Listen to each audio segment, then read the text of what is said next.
Ang pag-ibig na ito ay dapat na espesyal, natatangi at hindi malilimutan.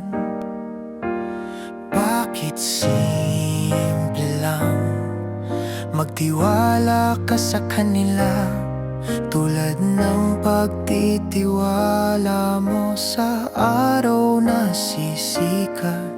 Mahalin mo sila nang walang kondisyon, at yakapin mo sila hanggang bukas.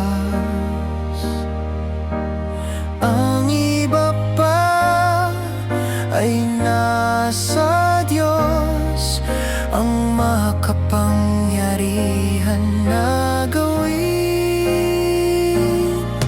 Ngunit kung hindi ito ang gusto mo, ito ang kailangan mo.